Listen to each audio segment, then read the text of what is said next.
واتقوا يوما ترجعون فيه إلى الله হে দুনিয়ার মানুষ তোমরা ওই দিনকে ভয় করো, ওই দিনকে ভয় করো যেই দিন তোমরা রবের সামনে দাঁড়ায় যাবা। ওই দিনটা হলো কিয়ামতের ময়দান। ওই কিয়ামতের ময়দানটা বড় ভয়ঙ্কর একটা দিন হবে। কিয়ামতের ময়দানটা কত কঠিন! ওই কিয়ামতের ময়দানে মানুষগুলো এত কঠিনগুলো হয়ে যাবে। ওই দিন একটা কঠিন একটা দিন হয়ে যাবে। মানুষগুলোকে আল্লাহর আদালতের সামনে দাঁড়াইতে হবে। জমিনটা হবে তামার জমিন। কিসের জমিন বলেন? জমিনটা হবে তামার।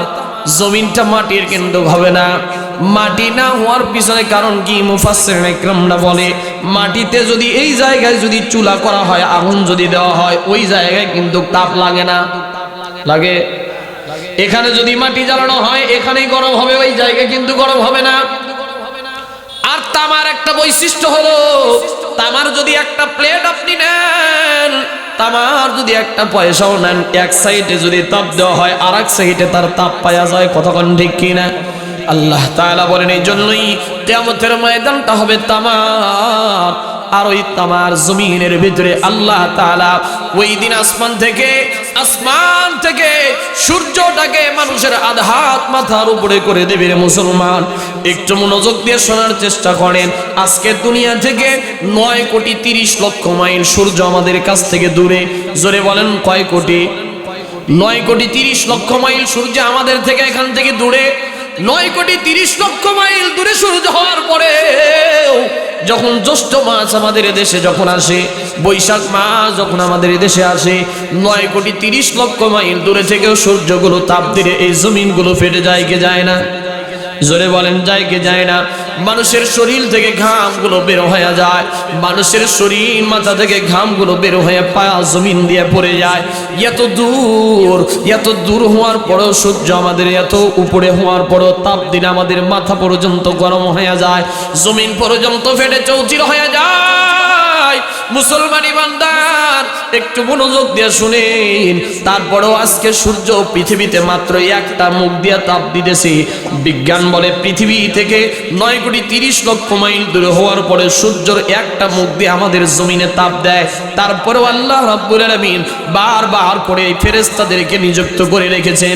ফেরেশতাগুলো প্রতিনিয়ত সূর্যের মুখের উপরে পানি ছিটাইতে থাকে, যার কারণে সূর্যের তাপ জমিনে আস্তে আস্তে সূর্যের তাপগুলো কমে যায়, যার কারণে মানুষগুলোর মাথা নষ্ট হয়ে যায় না, মানুষগুলোর ব্রেনগুলো সতেজ থাকে। কারণ হলো এই পরিপূর্ণ সূর্যের তাপ যদি মানুষের ব্রেনের ভিতরে আঘাত করতো, মানুষের ব্রেনগুলো নষ্ট হয়ে যাইতো, চেহারাগুলো নষ্ট হয়ে যাইতো, জমিনগুলো পুড়ে সারকার হয়ে যাইতো, একটা শস্য পর্যন্ত জমিনের ভিতরে উৎপন্ন হইতো না। কথা বলেন ঠিক কিনা? তারপরে আল্লাহ রাব্বুল আলামিন আবার মানুষের মাথার উপরে মোটা করে একটা চামড়া দিয়ে দিলেন। চামড়ার উপরে আবার চুলের ব্যবস্থা আল্লাহ তাআলা করছেন, কে করে নাই? এত নিখুঁত করে মানুষকে আল্লাহ তাআলা বানাইছেন, এত নিখুঁত করে ওই মানুষ আজকে 9,30,00,000 মাইল দূরে থেকে সূর্যগুলো তাপ দেয়, একটা মুখে তাপ দেয়। কিন্তু কিয়ামতের ময়দানে যেই দিন কিয়ামতের ময়দান কায়েম হয়ে যাবে রে বাবা, যেই দিন কিয়ামতের ময়দান কায়েম হয়ে যাবে, প্রত্যেকটা মানুষগুলো ইয়া নাফসি বলতে থাকবে। ওই দিন সূর্য আধা হাত মাথার উপরে আসবে। জোরে বলেন কয় হাত? আধা হাত মাথার উপরে চলে আসবে। আধা হাত মাথার উপরে সূর্য এসে 12টা মুখ দিয়ে তাপ দিতে থাকবে। জোরে বলেন কয়টা? 12টা মুখ দিয়ে তাপ দিতে থাকবে। কোন রকমের ফেরেশতাদের সাপোর্ট নাই, কোন রকমের পানিও ঢালা হবে না। তামার জমিনগুলো ফেটে চৌচির হয়ে যাবে, গরম হয়ে যাবে। মানুষের মগজগুলো টকবক করে জমিনের ভিতরে পড়া শুরু হয়ে যাবে। ঘামগুলো ঝরতে মানুষগুলো ঘামের সাগরের ভিতরে হাবুডুবু খেতে থাকবে।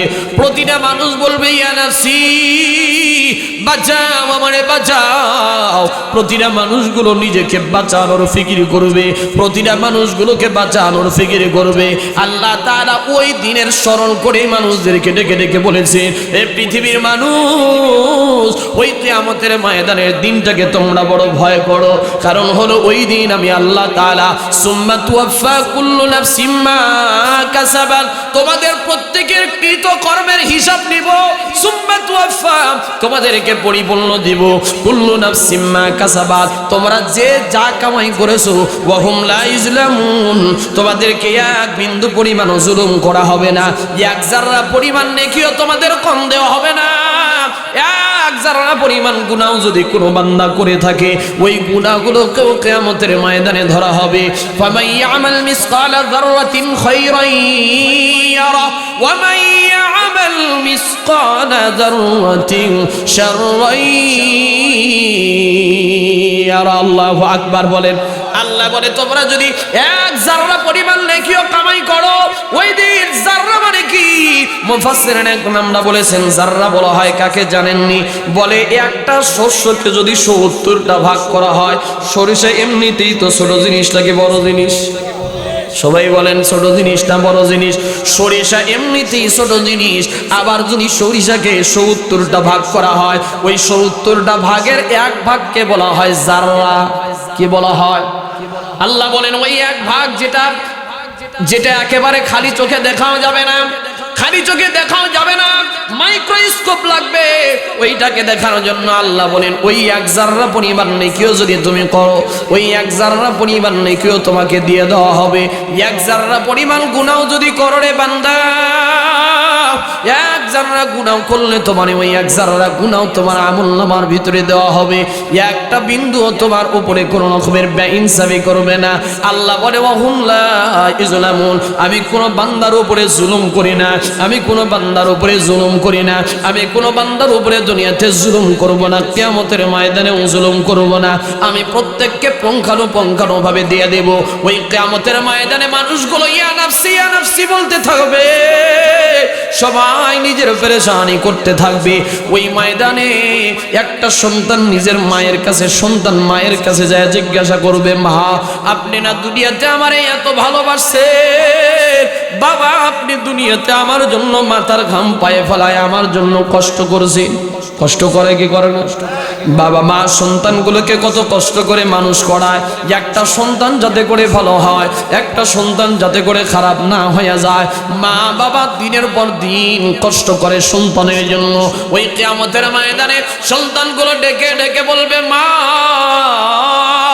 আপনি তো আমার জন্য এত কষ্ট করছেন, আমি না খাইলে আপনি খাইতেন না গো মা, আমি না খাইলে আপনি খাইতেন না, আমার জন্য আপনি খানা রেডি করে রাখতেন।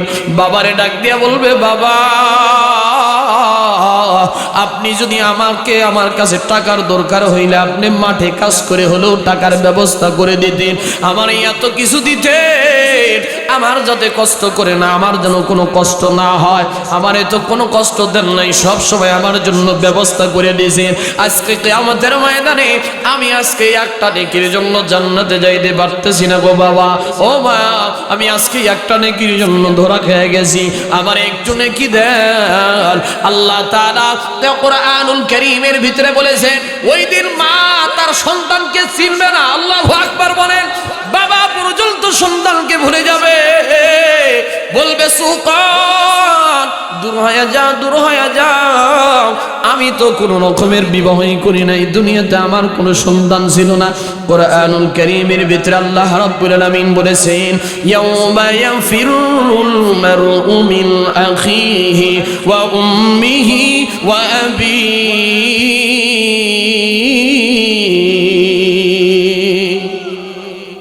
কষ্ট পাইতেছেন? বয়ান কি চলবে? আল্লাহ তাআলা বলেন ইয়াউমা ইয়াফিরুল মারউ মিন আখি, কিয়ামতের ময়দানে ভাই ভাইয়ের কাছে ছুটে যাবে। দুনিয়াতে একটা ভাই যদি কষ্ট পায়, আরেক ভাই কিন্তু তার কষ্টে অনেক সময় দৌড়ে আসে। যতই শত্রু হোক, ভাইয়ের সামনে ভাইকে মারলে ভাই কিন্তু সহ্য করতে পারে না। যদিও বর্তমানে দুনিয়াতে সম্পদের জন্য ভাই নিজের আপন ভাইয়ের শত্রু হয়ে যায়, কথা বল না কেন? এ ভাই আজকে আমি একটা নেকির জন্য তোমার কাছে এসেছি, ভাই বলবে দূর হয়ে যাও, আমি নিজেই তো বাঁচতে পারতেছি না, আমি নিজেই বড় পেরেশানির ভিতরে আছি। ইয়াউমা ইয়াফিরুল মারউ মিন আখি, প্রথমে আল্লাহ ভাইয়ের কথা বলেছেন, ভাইও দূর হয়ে যাবে। ওয়া উম্মিহি, মায়ের কাছে দৌড়াইয়া যাবে। সন্তান যায় জিজ্ঞাসা করবে, মা আমাকে একটা নেকি দাও, মাও দূর হয়ে যাবে। ওয়া আবি, বাবাও দূর হয়ে যাবে। ওয়া সাহিবাতিহি ওয়া বানি, দুনিয়ার বন্ধু বান্ধবের কাছে যায় বলবে, তুমি না আমার এত ভালো বন্ধু ছিলা, তোমার সাথে আমি এত সময় নষ্ট করেছি, তোমার সাথে এত সময় আমি দিয়েছি, কিন্তু আজকে তুমি একটা নেকি কি আমারে দিতে পারবা? ওই বন্ধু বলবে, দূর হয়ে যাও, আমার কোনো নেকি নাই। ওয়া বানি, নিজের সন্তানাদির কাছে যাবে, সন্তানরে যায় জিজ্ঞাসা করবে, সন্তান একটু নেকি দাও না। সবাই কিন্তু দুনিয়া থেকে সবাই কিন্তু দূরে দূরে চলে যাবে। ওই কিয়ামতের ময়দানে একমাত্র রব্বুল আলামিন এমন কঠিন একটা পরিস্থিতিতে আল্লাহ তাআলা মানুষদেরকে ডেকে ডেকে ওই কিয়ামতের ময়দানে যেই দিন কোন রকমের কারো ছায়া থাকবে না, আসমান থেকে সূর্যগুলো মাথার উপরে চলে আসবে। 12টা মুখ দিয়ে সূর্য যখন তাপ দিতে থাকবে, মানুষগুলো ছুটাছুটি করা শুরু করে দেবে। কোথাও কোনো ছায়া পাবে না, কোথাও কোনো আশ্রয় পাবে না, কোথাও কোনো বিল্ডিং পাবে না, কোথাও কোনো গাছ পাবে না। ওই দিন একমাত্র ছায়া থাকবে, সেই ছায়াটা কার? জোরে বলেন কার? ওই দিন একটা ছায়াই থাকবে, ওই ছায়াটার নাম হলো আরশে আজিমের ছায়া। আল্লাহ রাব্বুল আলামিন বলেন, ওই দিন আমি আল্লাহ কোটি কোটি মানুষদের ভিতরে বেছে বেছে বেছে বেছে 7 প্রকারের মানুষকে আমার ছায়ার নিচে ছায়া দান করব। কয় প্রকারের? অজমুখস্থ হয় নাই, জোরে বলেন কয় প্রকার? আমার মূল যে আলোচনা, যে আল্লাহর আরশের ছায়ার নিচে কারা হবেন মেহমান ওই দিন? আল্লাহ হবেন মেজবান, আল্লাহ তাআলা ওই দিন ছায়া দান করে মেহমানদারি করবেন। সুবহানাল্লাহ বলে। রাস্তা দিয়ে চলতেছে, পথের মধ্যে কোথাও কোনো বাড়ি নাই, পানীয়র ব্যবস্থা নাই। হঠাৎ করে যদি একটা বাড়ি পাওয়া যায়, যদি ওই বাড়ি থেকে যদি 1 ফোঁটা পানি পাওয়া যায়, ওই মুসাফিরের দিলটা শান্তি হয় কি হয় না? জোরে বলেন হয় কি হয় না? কিয়ামতের ময়দানে যেখানে কোনো ছায়া থাকবে না, একমাত্র আরশে আজিমের নিচে ছায়া থাকবে। আল্লাহ ওই দিন কোন মানুষ গেলে বলবে, যা তুই দূর হয়ে যা, তুই দূর হয়ে যা, তুই দূর হয়ে যায়। তবে 7 প্রকারের ব্যক্তি, যাদের 7টা কোয়ালিটি থাকবে, 7টা বৈশিষ্ট্য থাকবে, 7টা কাজ যারা দুনিয়াতে করে যাবে, এই 7 প্রকারের ব্যক্তিদেরকে আল্লাহ তাআলা বলবে, তুমি আজকে আমার আরশের ছায়ার নিচে মেহমান হও। শুধু তাই নয়, আল্লাহ ছায়া দান করে তাদেরকে জান্নাতি বানায় দেন। কয় প্রকার? সবাই বলেন কয় প্রকার? 7 প্রকারের বয়ান কি শুনবেন? রাজি আছেন? দেখেন তো মিলায় এই 7 প্রকারের ভিতরে আপনি আমি আছি কিনা। 1 নাম্বার প্রকার হলো, আল্লাহর নবী বলেন, আন সাবআতুন ইযিল্লিহুমুল্লাহু ফি যিল্লিহি ইয়াওমা লা যিল্লা ইল্লা যিল্লুহু। 7 প্রকারের ব্যক্তি কিয়ামতের ময়দানে, যেই দিন আল্লাহর ছায়া ছাড়া কোনো ছায়া থাকবে না, ওই দিন আল্লাহ তাআলা 7 প্রকারের ব্যক্তিকে তারা আরশের নিচে ছায়া দান করবে। 1 নম্বরের ব্যক্তি হবে তারা যারা হবে আল ইমামুন আদিলুন, ন্যায় বিচারক বাদশা, ন্যায় বিচারক রাজা, ন্যায় বিচারক বাদশা, ন্যায় বিচারক ব্যক্তি যারা দুনিয়াতে ন্যায় বিচার করে যাবে, ন্যায় বিচার করে যাবে। যারা দুনিয়াতে ন্যায় বিচারক বাদশা থাকবে, রাজা থাকবে, ন্যায় বিচারক প্রধানমন্ত্রী যারা হবে, ন্যায় বিচারক ব্যক্তি যারা দুনিয়াতে হবে, আল্লাহ রাব্বুল আলামিন ওই দিন ন্যায় বিচারক বাদশাদেরকে প্রথম কাতারে স্থান দিবে। প্রথম নাম্বার কারা? পিছনের মানুষ বলতেছেন না, সবাই বলেন কয় 1 নম্বরে কারা? 1 নম্বর ব্যক্তি হলো ন্যায় বিচারক বাদশা। কিন্তু আমাদের দেশ সরকারে সবগুলো রাষ্ট্রে এখন দেখা যায় যারাই ক্ষমতার চেয়ারে বসে তারাই বড় জালিম হয়ে যায়। আস্তে কণ্ঠে যারাই ক্ষমতার চেয়ার পায় তারা কিন্তু ক্ষমতার চেয়ারগুলো ছাড়তে যায় না। যারাই ন্যায় বিচারক, যেই চেয়ারে বসে বসে ন্যায় বিচার করবে, কিন্তু ওই চেয়ারে বসে বসে খালি জুলুম করে। ন্যায় বিচার তো দূরের কথা, ওই চেয়ারে বসে মানুষের সাথে বেইনসাফি করে। ন্যায় বিচার তো দূরের কথা, ওই চেয়ারে বসে বসে মানুষকে বাঁচানো, মানুষের সাথে ন্যায় ইনসাফের বিচার করার কথা।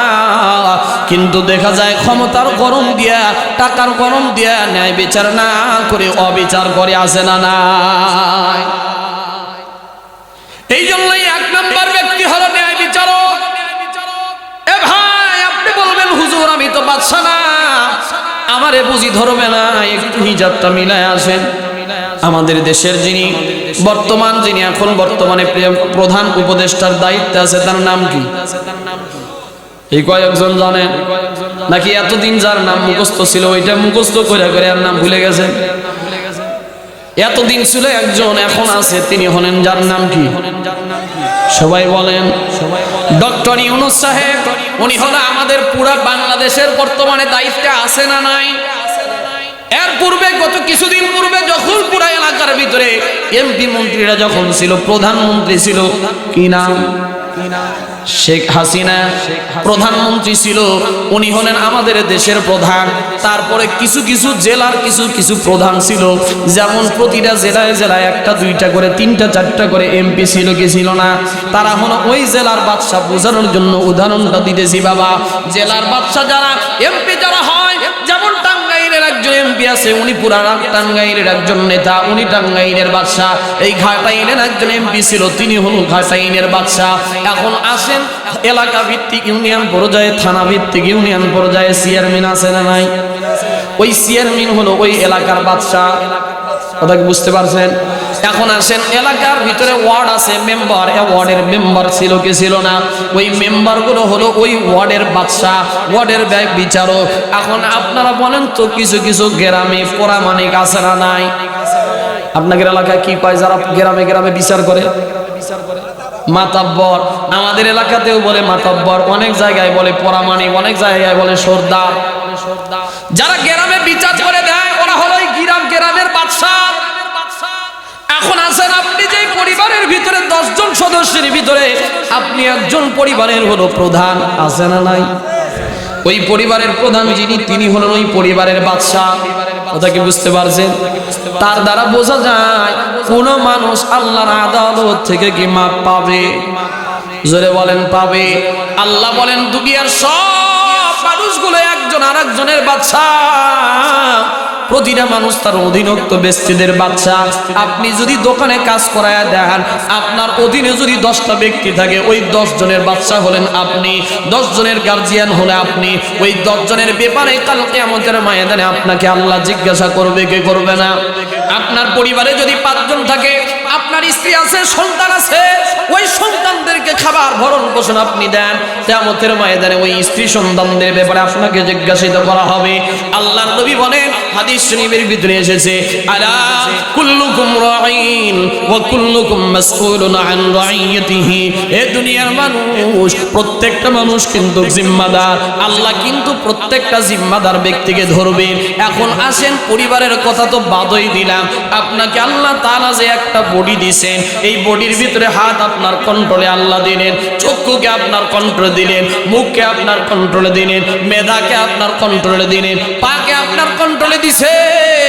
আপনার পুরা বডির উপরে আপনি হলেন বাদশা, কিন্তু আপনার হাত আপনার কথা শুনে না। আপনি যা ইচ্ছা তাই মনে করেন, আপনি তাই করেন। আপনার অন্তরটা আপনার কথা শুনে না। আপনি খায়সাতে নফসানি মন দিয়ে যা ইচ্ছা তাই করেন। কিয়ামতের ময়দানে আপনার বডি সম্পর্কেও জিজ্ঞাসাকৃত করা হবে কি হবে না? জোরে বলেন হবে কি হবে না? মাথার সম্পর্কে জিজ্ঞাসা করা হবে, হাতকে জিজ্ঞাসা করা হবে, পাকে জিজ্ঞাসা করা হবে।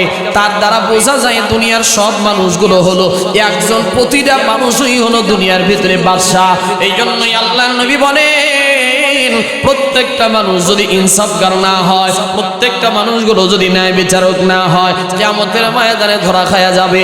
আর যদি একটা মানুষ, একটা বাদশা যদি ন্যায় বিচারক হয়, আমি আল্লাহ কিয়ামতের ময়দানে ওই ন্যায় বিচারক বাদশাদেরকে ডেকে ডেকে ডেকে ডেকে আমার আরশের ছায়ার নিচে ছায়া দান করে তাদেরকে জান্নাত দিয়ে দেব। শর্টকাটে আগে আসি, পুরো 7টা বস্তু আগে বলে নেই, তারপরে তাফসীরের দিকে যাব। এখন আসেন 2 নাম্বার ব্যক্তি হলো, 2 নাম্বার আল্লাহর নবী হাদিসের ভিতরে বলেছেন, ওয়াশাবুন নাশা ফি ইবাদাতিল্লাহ। 2 নাম্বার ব্যক্তি হলো ওই যুবক, 2 নাম্বার হলো ওইগুলো যুবক যারা নিজের যৌবনটাকে আল্লাহর রাস্তায় কাটাইছে। যারা নিজের যৌবনটাকে আল্লাহ রাস্তায় কাটাইছে। 2 নাম্বার মুখস্থ করেন, আমি আবার আপনাদের কাছ থেকে শুনবো। 2 নাম্বার হলো ওই যুবক যারা নিজের যৌবনকালকে আল্লাহ রাস্তায় কাটাইছে। কার রাস্তায়? কোন যুবক? বলে ওই যুবক যারা নিজের যৌবনকালকে কার রাস্তায়? নাকি শয়তানের রাস্তায়? আল্লাহর রাস্তায় যারা কাটায়, মানে ইবাদতে কাটায় দেয়। যুবক রে, তুমি মুসলিম কিন্তু তুমি নামাজ পড়ো না। এ যুবক, তোমাকে আল্লাহ মুসলমান বানাইছে, তোমাকে আল্লাহ ইবাদতের মতো ক্ষমতা দিয়েছে, শক্তি তোমার শরীরের ভিতরে আছে, কিন্তু তুমি এখন ইবাদত করতেছো না। এই যুবক, তুমি আল্লাহর রাস্তায় তোমার যৌবনকালকে ব্যয় না করে তুমি শয়তানের রাস্তায় ব্যয় করতেছো। মোবাইলে শয়তানের পাল্লায় পড়ে মোবাইলে তুমি আজকে নিজের যৌবনটাকে নষ্ট করে দিতেছো।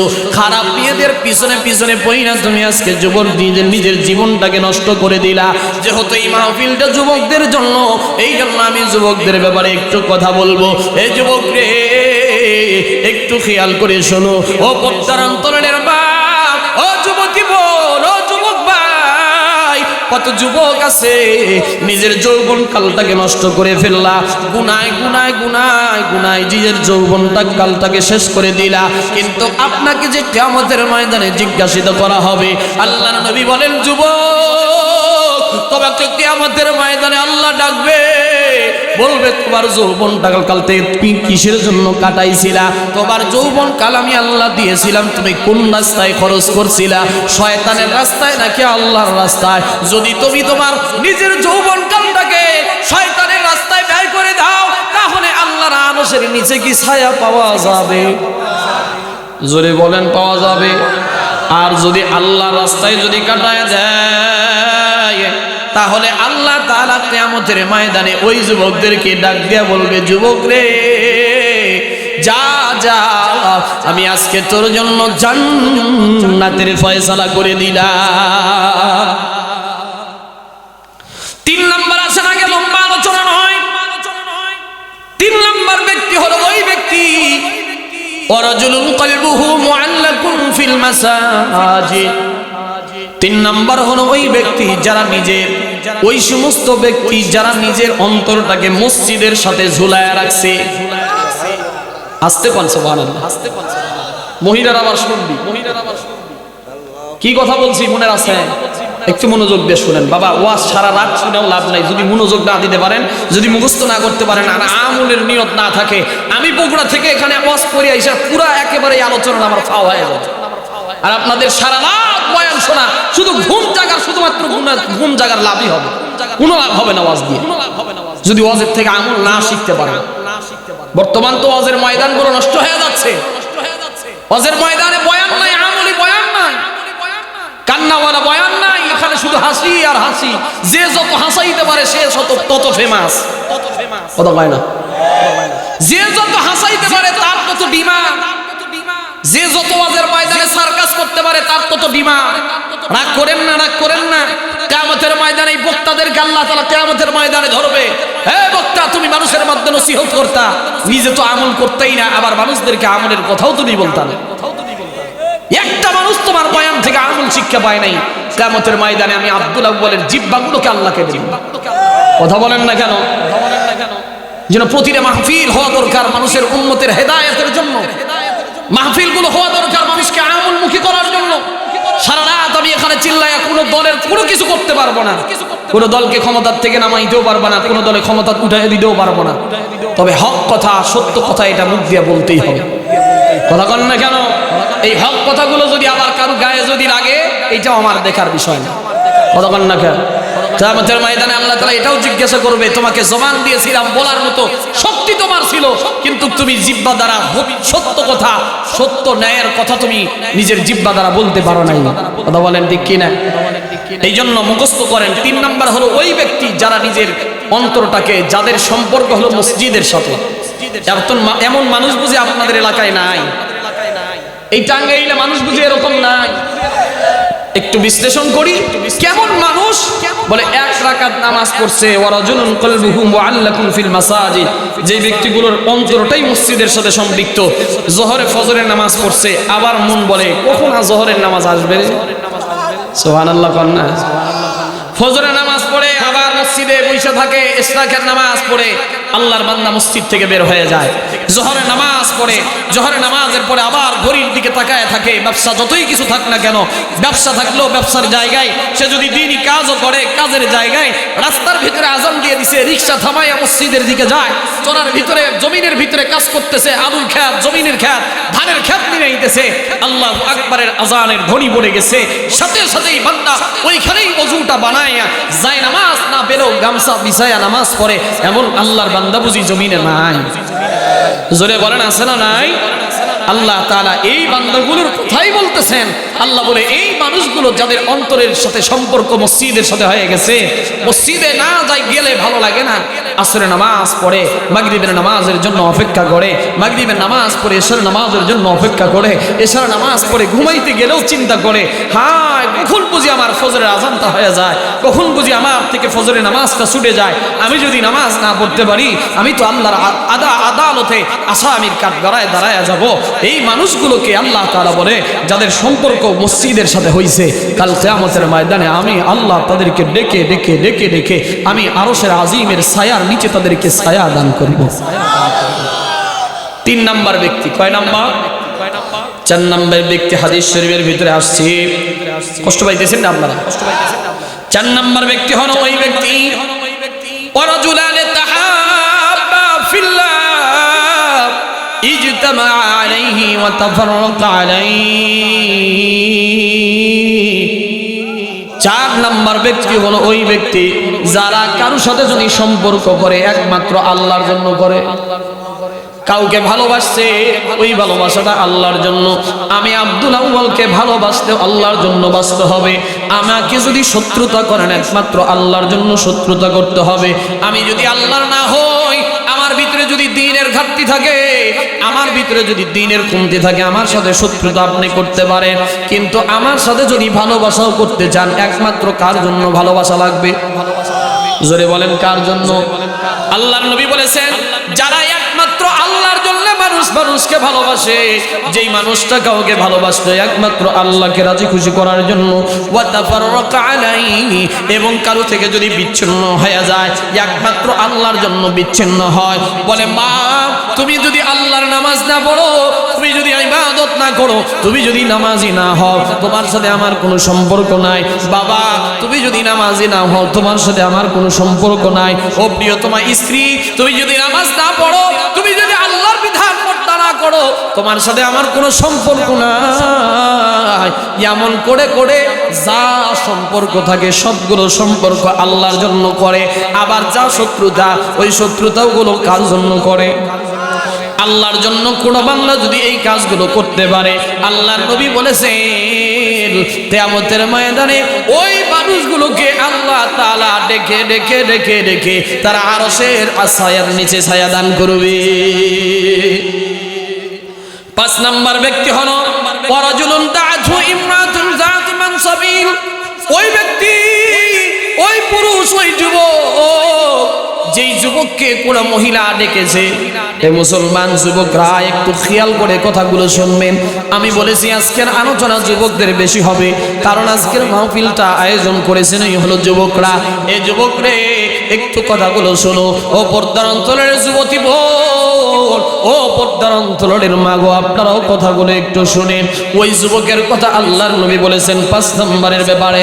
ওই যুবক, যেই যুবক কোনো মহিলার সাথে সম্পর্ক করেছে, এমন সম্পর্ক হয়ে গেছে অথবা এমন একটা সুযোগ পেয়ে গেছে, একটা মহিলার সাথে একই ঘরের ভিতরে আছে, মহিলাটাও সম্ভ্রান্ত পরিবারের মহিলা।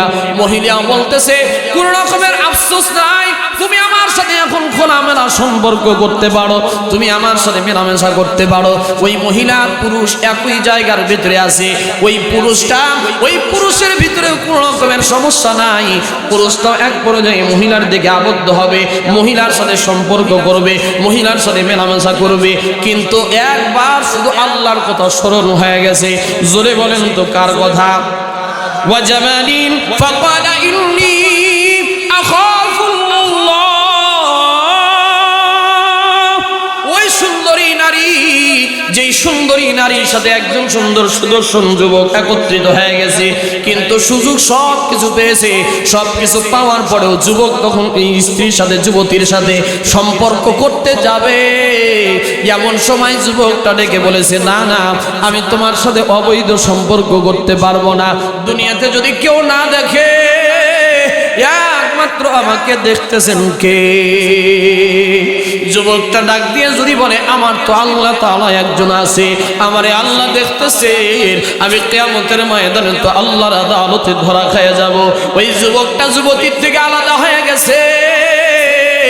এমন একটা হালত যদি হয়ে যায়, যুবকটা শুধুমাত্র যদি ওই সময়ে বলতে পারে, আমি একমাত্র আল্লাহকে ভয় করি, ইন্নী আখাফুল্লাহ, আমি আল্লাহকে ভয় করি, ওই যুবকটা যদি এই কথাবার্তা শুধুমাত্র বলে ওই মহিলার থেকে পৃথক হয়ে যায়, আল্লাহর নবী বলেন এই যুবককে আল্লাহ তাআলা কিয়ামতের ময়দানে ডেকে ডেকে ডেকে ডেকে কোটি কোটি মানুষের ভিতর থেকে তারা আরশে আজিমের নিচে ছায়া দান করবে। যেমন হযরতে ইউসুফ পয়গম্বর এমন একজন নবী ছিলেন, পৃথিবীর ভিতরে কিতাবের ভিতরে আসছে আল্লাহ তাআলা পৃথিবীর 4 ভাগের পুরা 3 ভাগ সৌন্দর্য আল্লাহ ইউসুফকে দিয়েছিলেন, সুবহানাল্লাহ বলে। আর 4 ভাগ পরিপূর্ণ সৌন্দর্য আল্লাহ তাআলা আমাদের নবীকে দিয়েছিলেন। পৃথিবীতে এমন একজন নবী হযরত ইউসুফ আলাইহিস সালাম, ইউসুফ আলাইহিস সালামকে জুলাইখা যখন একেবারে 7 তলা জমিনের উপরে, আসমানের উপরে নিয়ে গেছে, 7 তলা বিল্ডিং এর উপরে নিয়ে গেছে, ঘরের সবগুলো দরজা একের পর এক তালাবদ্ধ করে দিয়েছে, প্রতিটা দরজার ভিতরে তালা দিয়া দিয়া ইউসুফকে নিয়ে জুলাইখা একেবারে উপরের ঘরের ভিতরে গিয়েছে। ঘরের ভিতরে যায় বলে, ইউসুফ তুমি এত সুন্দর, তোমাকে দেখে তো আমার আর সহ্য হচ্ছে না। ইউসুফ রে, এখানে আর কোনো মানুষ নাই, এখানে আজিজে মিসর বাদশাহ নাই, আমি একজন বাদশাহের স্ত্রী, আমি জুলাইখা, আমার রূপে গুণে সৌন্দর্য তো কোনো কিছু কম নাই। ও ইউসুফ, তুমি এখন আমার সাথে সম্পর্ক করতে পারো, আমার সাথে তুমি সব কিছু করতে পারো। ইউসুফ আলাইহিস সালাম ওই সময় বলেছিল, ইন্নী আখাফুল্লাহ। ইউসুফ আলাইহিস সালাম বলেছিল, আমি তো দুনিয়ার কেউ যদিও না দেখে, দুনিয়ার সব মানুষ যদিও না দেখে, আমাকে তো আল্লাহ তাআলা দেখতেছে। ইউসুফ আলাইহিস সালাম কোন রকমের কোনো কিছু না করে সোজাসুজি একটা দৌড় দিয়েছে, কারণ ইউসুফ জানে দৌড় দেওয়ার দায়িত্ব হলো আমার, আর সবগুলোকে তালা খুলে দেওয়ার দায়িত্বটা কার? ইউসুফ আলাইহিস সালাম এভাবে বেঁচে গেছেন। এইরকম করে কোনো যুবক যদি এখনো যদি কোনো পরনারীর সাথে, কোনো যুবতীর সাথে সম্পর্ক একেবারে সৎকলা মানা সম্পর্ক যেখানে থাকবে, একেবারে সব আয়োজন শেষ, কিন্তু যুবক যদি ওখান থেকে একটা যুবতীও যদি এরকম করে নিজেকে কন্ট্রোল করতে পারে, মনে করেন একটা যুবক টেনে নিয়ে গিয়েছে, কিন্তু যুবতী বলে, না না, আমাকে তো আল্লাহ দেখতেছে, আমাকে তো একদিন দুনিয়ার থেকে বিদায় নিয়ে চলে যেতে হবে, আমাকে তো কবরের বাসিন্দা হতে হবে, আমি তো একজন আল্লাহর বান্দি, আমাকে তো আল্লাহর আদালতের সামনে দাঁড়াইতে হবে। শুধু যুবকের ব্যাপারে হাদিস আসে নাই, আল্লাহর নবী বলছেন ওই ব্যক্তির কথা, ওই যুবক এবং যুবতীর কথা, তারা যদি পৃথক হয়ে যায়, আল্লাহর ভয়ে যদি পৃথক হয়ে যায়, আল্লাহ তাআলা ওই যুবতীকেও তারা আরশের ছায়া নিচে ছায়া দান করবে। 6 নাম্বার, ওয়ারাজুলুন তাসাদ্দাকা বিসাদাকাতিন, ওই ব্যক্তি, যেই ব্যক্তি আল্লাহর রাহে দান করেছে। এখন আবার মনে করবেন যে হুজুর দানের ওয়াজে যাবি, ভয় পাওয়ার কোনো কারণ নাই, যুবকরা আজকের আয়োজন করছে, আমার কোনো কালেকশনের চিন্তা নাই।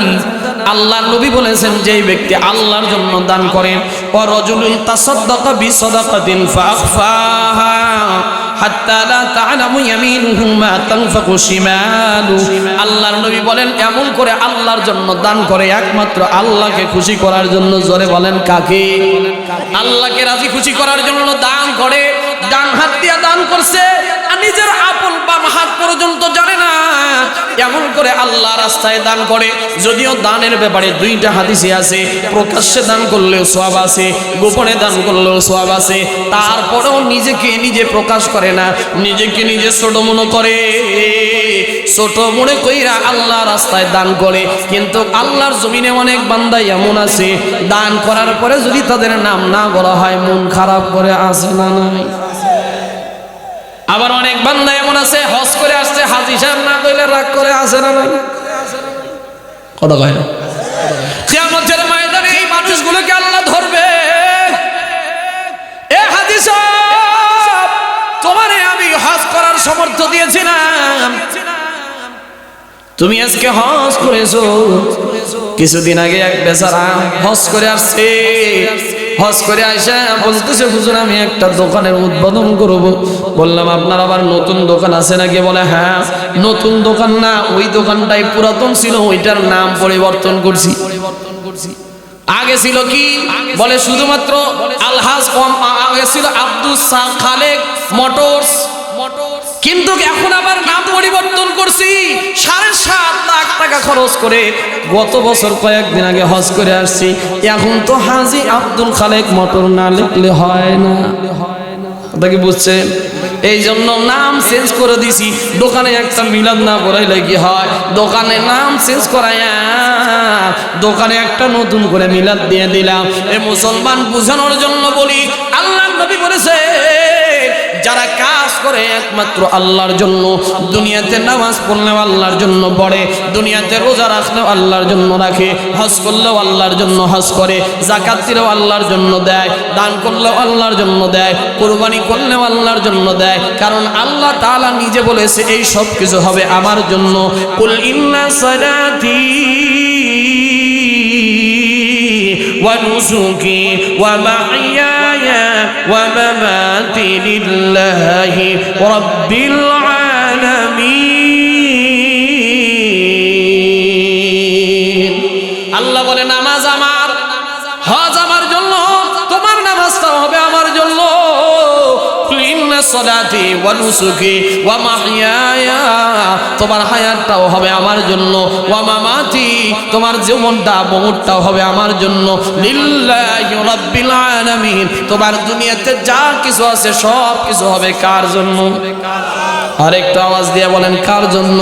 এটা গেল 6 নাম্বার, যারা দান করে আল্লাহর জন্য, আল্লাহকে রাজি খুশি করার জন্য। 6 নাম্বার গেল। এখন আসেন 7 নাম্বারে কাদের কথা আল্লাহ তাআলা বলেছেন দেখেন। আল্লাহর নবী বলেছেন ওয়ারাজুলুন যাকারাল্লাহু খালিয়ান ফাফাদাত আইনা। আল্লাহর নবী বলেছেন ওই সমস্ত ব্যক্তি যারা আল্লাহর জিকির করে, ওয়ারাজুলুন যাকারাল্লাহু খালিয়ান, নিজের অন্তরটাকে একেবারে খালি কইরা দিয়া আল্লাহকে নিজের কলবের ভিতরে বসায় নেয়, আল্লাহর জন্য জিকির করে, আল্লাহর কথা স্মরণ হইলে চোখ দিয়ে চোখের পানিগুলো বের হয়ে যায়। জমিনের ভিতরে অনেক অনেক আল্লাহর বান্দা আছে যারা আল্লাহর কাছে হাত তুলতে দেরি হয়, চোখের পানি বের হইতে দেরি হয় না, আছে না নাই? জোরে বলেন আছে না নাই? অনেক আল্লাহর বান্দা আছে হাত তুলতে দেরি, আল্লাহর কাছে চোখের পানি বের হইতে দেরি হয় না। আল্লাহর নবী এই মানুষগুলোর কথাই বলেছেন ওয়ারাজুলুন কলবুহু যাকারাল্লাহু খানিয়ান ফাফাদাত আইনা, চোখ দ্বারা পানিগুলো জমিনের ভিতরে বের হয়ে যায়। যখনই আল্লাহর কাছে হাত তুলে চোখের পানিগুলো ফলায়া দেয়, দুনিয়ার সব কাজগুলোকে আল্লাহর জন্য করে। দুনিয়াতে কোনো বিপদে পড়েছে বান্দা আল্লাহর কাছে চায়, দুনিয়াতে কোনো পেরেশানির ভিতরে পড়েছে আল্লাহর কাছে চায়। যখনই আল্লাহর জিকির করে, আল্লাহর জিকির করে, তখনই চোখ দিয়ে পানিগুলো বের হয়ে যায়। যখনই আল্লাহর কাছে চায়, বান্দাগুলো আল্লাহর কাছে কেঁদে কেঁদে যায়। অনেক আল্লাহর বান্দা এমন আছে যাদের নিজের আপন মা মারা যায়, বাবা মারা যায়, তবুও এক ফোঁটা চোখ দিয়ে পানি বের হয় না। কতক্ষণ দেখে বাবা মারা গেছে, নিজের সন্তান মারা গেছে, নিজের মা মারা যায়, এক ফোঁটা চোখের পানিও বের হয় না। মসজিদে যায় ইমাম সাহেব দোয়া করে, ইমাম সাহেবের মোনাজাতে একটা দিন ওই একটা চোখের পানি বের হয় না। দিলটা পাথরের মতো শক্ত হয়ে গেছে, পাথরের মতো শক্ত হয়ে গেছে। শুধু পাথর, ওই পাহাড়ের উপরে পাথরগুলো আছে, ওই পাথরের থেকে চোখের পানিগুলো বের হয়ে আসে। পাথরের থেকে চোখের পানিগুলো, পাথরের পানিগুলো যখন পাথর কান্না করে, আল্লাহর জন্য কান্না করে। কেন কান্না করে জানেন? আল্লাহর জন্য কেন পাথর কান্না করে জানেন? কারণ আল্লাহ তাআলা বলেছে, আমি আল্লাহ তাআলা জাহান্নামকে উদ্বোধন করব মানুষ আর পাথর দিয়া। আল্লাহ রাব্বুল আলামিন সূরাতুত তাহরীমের ভিতরে বলেছেন, 6 নম্বর আয়াতের ভিতরে আল্লাহ তাআলা বলেন, ইয়া আইয়ুহাল্লাযীনা আমানু কু আনফুসাকুম ওয়া আহলিকুম নারা। আল্লাহ তাআলা বলেন, হে পাথর, হে দুনিয়ার মানুষ, তোমরা ওই জাহান্নামকে একটা বার ভয় করো, ওই জাহান্নামকে ভয় করো। কেন জাহান্নামকে ভয় করবে? কারণ হলো ওয়াকুদুহান নাসু ওয়াল হিজারা।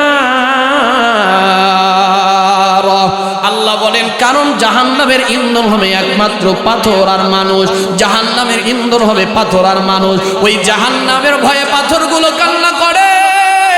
কিন্তু আমি আপনি মানুষ এত বেঈমান হয়ে গেছি, এত বেঈমান হয়ে গেছি, এত নাফরমান হয়ে গেছি।